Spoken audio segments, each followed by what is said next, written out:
আমার হিয়ার মাঝে লুকিয়েছিলে। মিমের হিয়ার মাঝে যিনি লুকিয়েছিলেন তাকে তিনি ঠিকই দেখতে পেয়েছেন, কিন্তু দেখাতে পারেননি। অপেক্ষায় ছিলেন বিশেষ দিনের। অবশেষে এলো সেই ক্ষণ।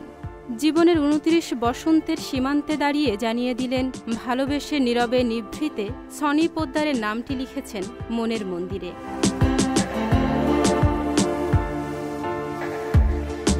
ফেসবুকে মিম আংটি বদলের ছবি দিয়ে জানিয়েছেন আসছে বছর ৭ পাকে বাধা পড়বেন তারা।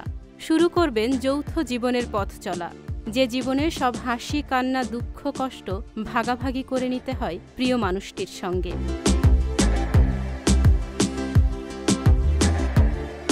মিমের আংটি বদলে ব্যথিত তারা, যারা এতদিন দূর থেকে সঙ্গোপনে ভালোবেসে গিয়েছেন।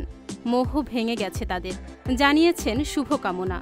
তবে তারা জানতে চায় মিম সনির ভালোবাসার গল্প। মিম জানিয়েছেন তাদের পরিচয়ের সূত্রধর এক বান্ধবী, তারপর চেনা জানা ভালো লাগা ও মন দেয়া নেয়া। মিমের হবু বর সনি পেশায় একজন ব্যাংক কর্মকর্তা, কুমিল্লায় আদি নিবাস, থাকেন ঢাকায়।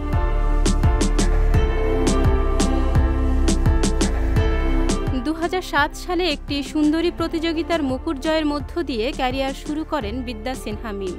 হুমায়ূন আহমেদের আমার আছে জল সিনেমায় অভিনয়ের মধ্য দিয়েই চলচ্চিত্রে অভিষেকের পর বেশ কয়েকটি সিনেমায় কাজ করেছেন তিনি।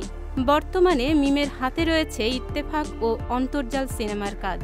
এগুলোর কিছু অংশের শুটিং করেছেন, কিছুটা বাকি রয়েছে। অন্যদিকে মুক্তির অপেক্ষায় রয়েছে তার অভিনীত দামাল ও পরাণ। সংবাদ প্রকাশ, বিনোদন ডেস্ক।